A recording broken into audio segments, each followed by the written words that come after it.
오늘 나눌 말씀은 제가 몸살을 알아보니 설교를 준비하지 못하는 이 상황이 되고 보니 여러 생각들이 떠올랐습니다. 매주 말씀 준비를 한다고 토요일 또는 주일 새벽까지 말씀을 붙들고 씨름하던 이 모든 힘들과 의욕들이 저는 그것이 제 것인 줄 알았어요. 저의 책임, 저의 의무감 또는 저의 노력인 줄 알았습니다. 그런데 가만히 생각해 보니 원래 평안할 때는 모르지만 크고 작은 어려움이 있으면 하나님 우리에게 깨우쳐 주시는 게 있습니다. 그건 내가 생각하고 내가 힘을 내고 내가 노력한다, 내가 의욕을 낸다라고 그게 내 것이 아니었습니다. 그것이 하나님이 저를 붙들어 주시는 손길이 없으면 그게 불가능하구나를 새삼 깨닫게 되었습니다.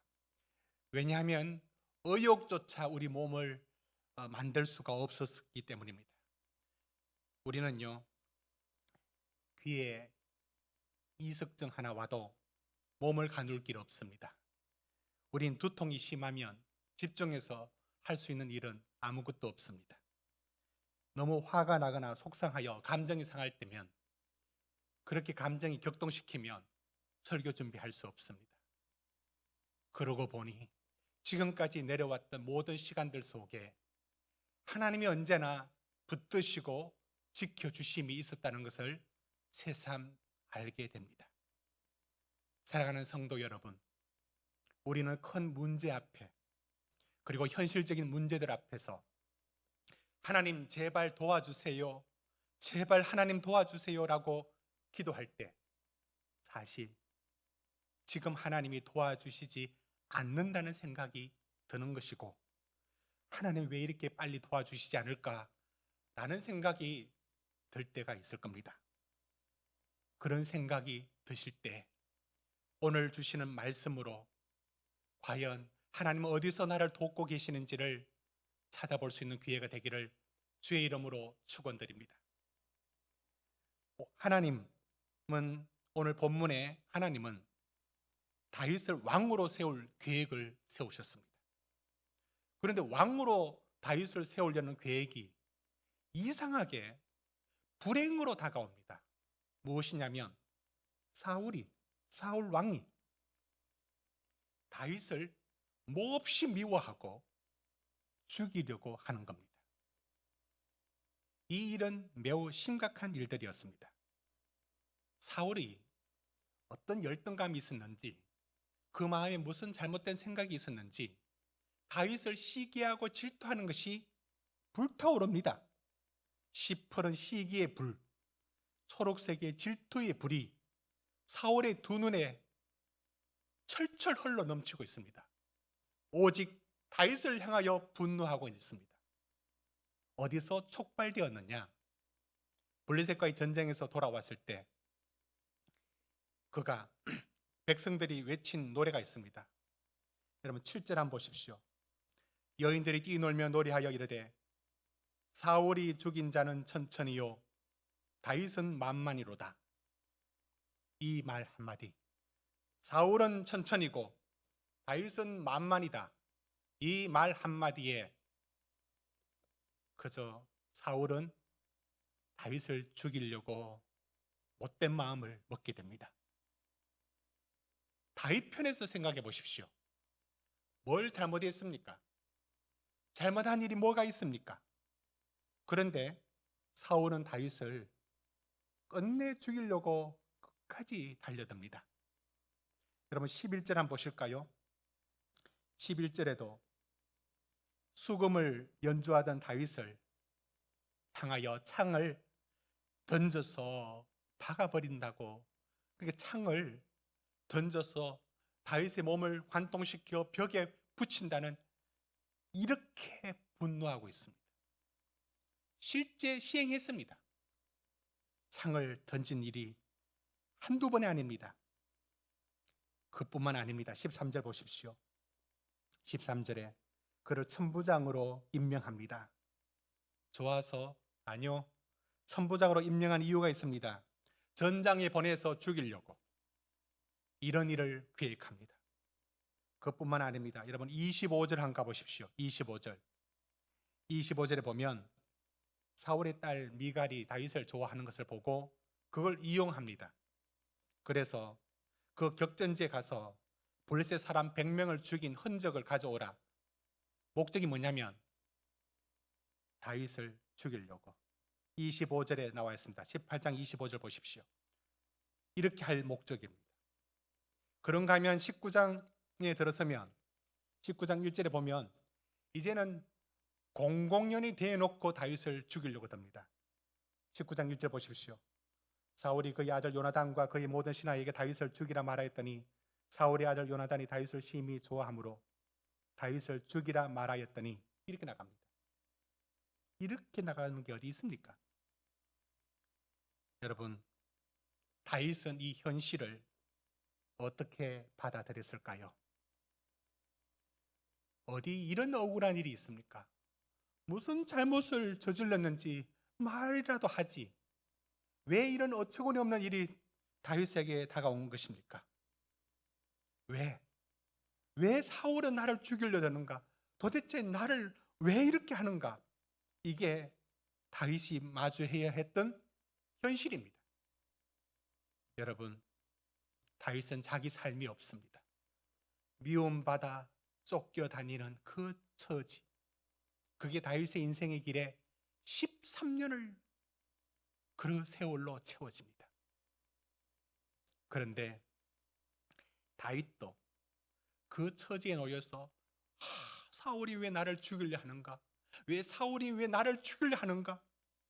너무 괴로운 그 현실을 앞에 자신도 불쌍한 생각이 들었을 것이고, 그래서 그 큰 문제 앞에 아마 순간순간 못 보았을 수도 있는 일이 있습니다. 무엇이냐면 하나님께서 사울의 손에 맡겨서 그런 수모와 그런 위협과 그런 고통을 겪게 하신 하나님이 사울을만 다윗에게 붙인 게 아니었습니다. 이상한 일이 일어났습니다. 아마 다윗은 눈치채지 못했을 것 같습니다. 그것은 사울의 아들 요나단이 다윗을 사랑합니다. 얼마나? 여러분 18장 1절 보십시오. 요나단의 마음이 다윗의 마음과 하나가 되어 요나단이 그를 자기 생명같이 사랑하니. 3절 보십시오. 요나단은 다윗을 자기 생명같이 사랑하여 더불어 언약을 맺고. 여러분, 성경 전체에 생명같이 사랑한다를 이렇게 2번 반복할 만큼 친밀한 관계를 보신 적이 있습니까? 여러분, 이상하지 않습니까? 아버지 사울은 다윗을 죽이는데 혈안이 되어 있는데 어찌 아들 요나단은 다윗을 사랑하는데 너무너무 사랑합니까? 그렇게도 우정 깊게 사랑한단 말입니까? 이거 이상한 일 아닙니까? 심리적으로 이렇게 볼 수는 없을까요? 요나단의 그 청년 시절 또는 청소년 시절에 아버지에 대한 반항으로 아버지 싫어하니까 더 좋아한다. 여러분, 그런 부분으로 설명을 하자면 할 수도 있겠죠. 그러나 그게 부모에 대한 반항 기질인지 부모 싫어하는 사람 더 좋아하는 그래서 다윗을 좋아했는지 우리는 알 수 없습니다. 언제나 그런 일들은 정확히 알 수가 없습니다. 그러나 요나단이 다윗에게 어떤 역할을 하느냐? 여러분 19장 2절로 가보십시오. 다윗의 사울에게 위협받고 죽임의 위협을 받을 때에 가장 깊숙이 정보를 캐내어 다윗을 살려주는 1등 첩보원 역할을 누가 하느냐? 요나단이 합니다. 19장 2절 보십시오. 다 말해줍니다. 그것뿐입니까? 아버지에게 대놓고 말합니다. 아버지 왜 다윗을 죽이려 합니까? 다윗 그가 얼마나 하나님 앞에 신실하고 우리나라 위해서 이렇게 공헌을 했는데 어찌 이렇게 무고한 생명을 죽이려 합니까? 라고 대들기까지 합니다. 그는 다윗 편에 변호를 하는 겁니다. 사랑하는 우리 참비 교우 여러분, 다윗은 그때 알았을까요? 요나단이 자신을 사랑해주고 있다는 것, 자기를 아껴주고 있다는 그것이 하나님의 도움이란 것을 그는 보고 있었을까요? 여러분, 때로는 그게 우정이라고 이름을 붙일 수 있습니다. 요나단의 정의감이라고 붙일 수도 있습니다. 그러나 그것이 우정의 옷을 입고 있지만 사실 그것은 하나님이 다윗을 보호하는 옷인 겁니다. 다윗을 지키는 하나님의 보호하심이라는 것입니다. 하나님께서 허락해 주시지 않으면 이런 일은 일어나지 않습니다. 요나단과 다윗의 마음을 하나로 만들어 준 것은 보이지 않는 하나님의 은혜였습니다. 그리고 그 속에 다윗을 보호하려 하시는 하나님의 계획이 거기 들어가 있는 것입니다. 사랑하는 성도 여러분, 하나님께서는 우리들에게 우리가 살아가도록 먹이시고 지키시고 위로해 주시는 요나단을 꼭 곁에 두고 있습니다.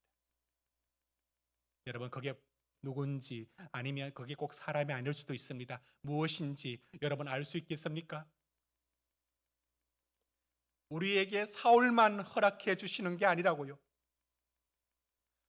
그 사울을 통하여 나의 무엇을 빚어가시는 하나님의 오묘한 뜻은 정말 죽었다 깨어나도 모를 수밖에 없습니다.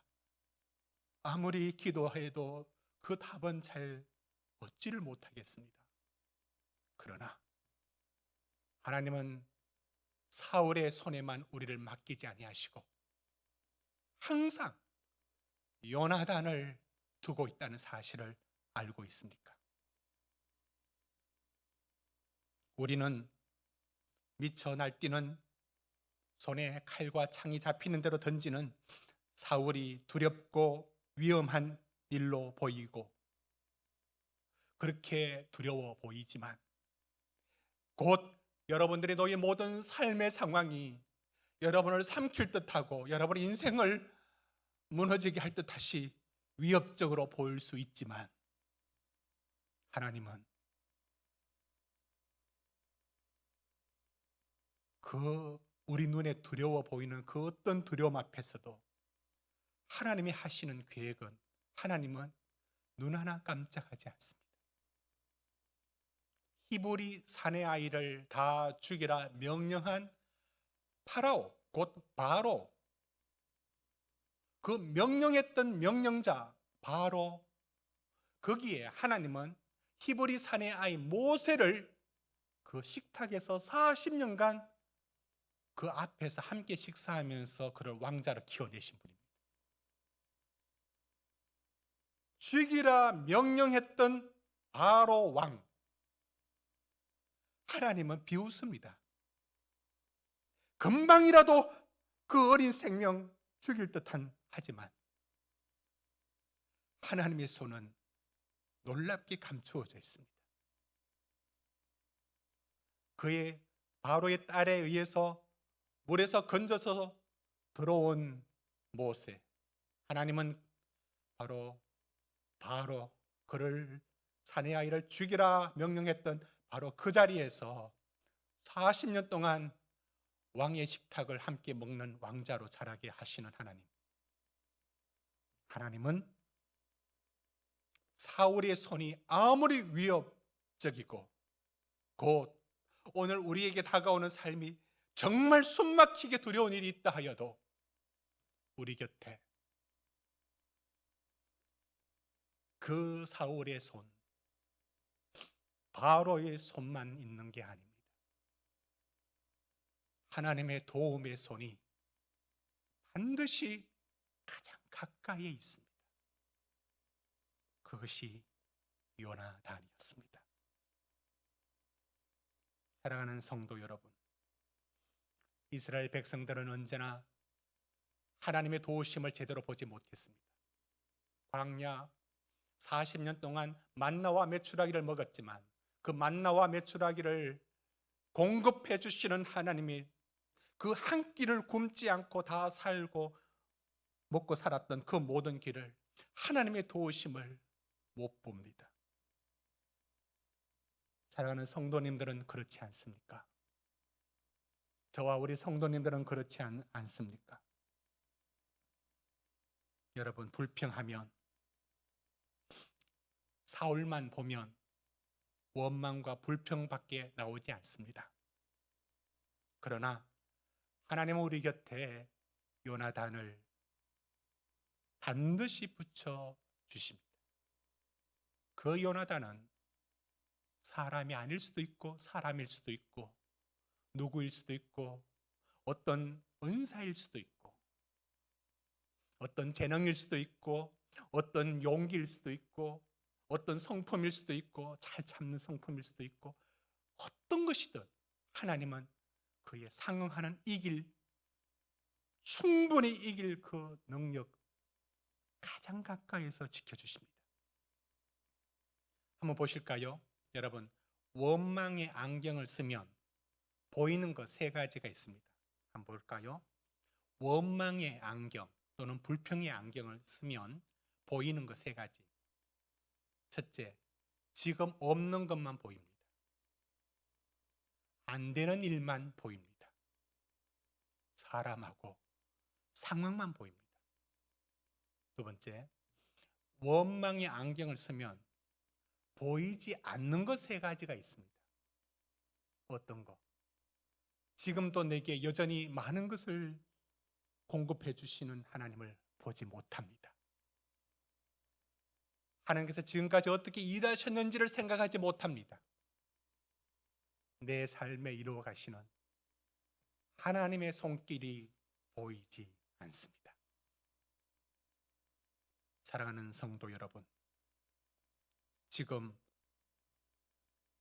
우리 성도님들 모든 삶 속에 사울만 보고 있지는 않습니까? 너무 힘겹죠. 때로는 두렵죠.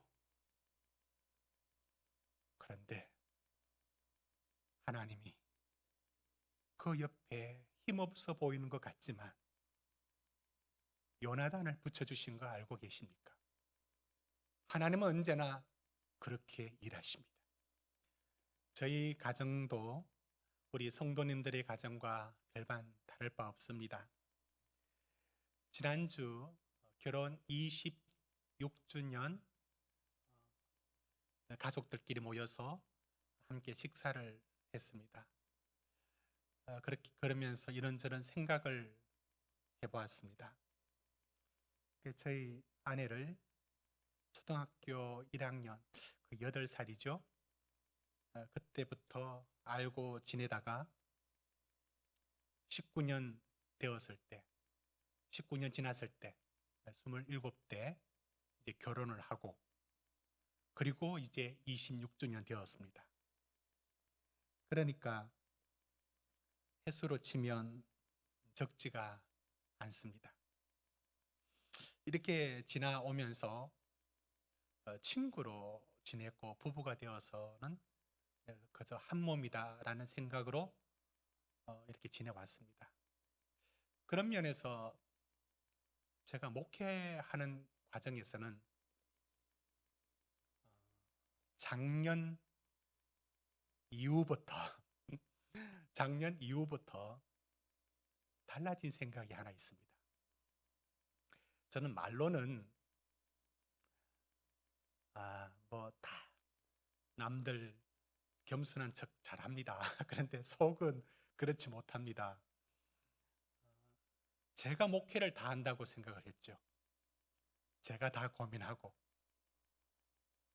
그런데 작년 이후부터 여러분이 내용을 잘 아시겠지만 작년 이후부터 생각이 많이 달라졌습니다. 가장 연약하고 가장 부족한 부분을 하나님이 언제나 도와주시는데 그 도와주시는 하나님의 손길은 천둥 소리로 번쩍이는 번개 빛으로 그 도움이 오지 않았습니다. 40여 년 넘도록 늘 같이 있었던, 가장 가까이 있었던 사람의 손을 통하여, 말을 통하여 저는 하나님의 도움을 늘 받고 있었다는 사실을 새삼 깨닫습니다. 오늘 이 설교 듣고 계신 우리 성도님들, 우리 장로님들 속으로 우리 박 목사님 이제 철든다 이렇게 생각하실 것 같습니다. 지나고 보니 내가 한다는 어떤 것이 내가 하는 게 아니었습니다. 제 곁에는 언제나 요나단이 있었습니다. 그것이 꼭 저희 아내만을 의미하지는 않을 것입니다. 여러분들 가정에도 마찬가지고 여러분들 삶에도 마찬가지입니다. 부부일 수가 있죠. 훨씬 가능성이 높습니다. 그러나 아닐 수 있습니다. 다양한 방식으로 하나님은 우리에게 요나단을 붙여주십니다. 그것이 하나님의 은혜인 것을 알고 있습니까? 우리는 우리 현실에 빠져들면 사울만 보이고 불평하게 되고 너무 힘겹고 제발 저놈의 사울만 없으면 다리 뻗고 하루라도 제대로 잡았으면 하는 생각이 들 때가 있을 겁니다. 사랑하는 성도 여러분, 기억하십시오. 하나님은 어디 계시냐고요? 가장 힘든 그 자리 한가운데 하나님은 우리와 함께 하고 계십니다. 내 눈에 아무런 도움 보이지 않는 모든 상황 속에서도 놀랍게도 하나님은 어떤 방법을 사용하든지 우리 곁에 요나단을 허락해 주십니다. 사울의 손에 맡기는 일로 우리 인생을 내버려 두는 적은 없습니다. 언제나 하나님의 도움의 손이 평범한 일상의 모습으로 또는 나의 재능으로 또 누구의 얼굴로 누구의 도움으로 언제나 하나님은 요나단을 준비하십니다. 기억하십시오. 요나단을 허락하지 아니하시고 사울의 손에 맡기는 법이 없습니다. 오늘 이 설교를 하고 있는 저 자신도 이런저런 걱정이 적지가 않습니다. 그럼에도 불구하고 저는 우리 성도님들 앞에 서 있습니다. 어떤 믿음이냐? 하나님은 가장 어렵다라고 하는 이 모든 시간들 속에 언제나 함께 하셨기 때문입니다. 그 하나님이 우리 하나님이십니다. 요나단이 다윗을 생명처럼 사랑했다. 이유 모를 그 우정의 깊이에 이유 모를 알 수 없는 하나님의 도움의 손길이 얼마나 가까이 여러분들을 붙들고 있는지 믿음의 눈으로 보실 수 있기를 주의 이름으로 축원드립니다. 기도드리겠습니다.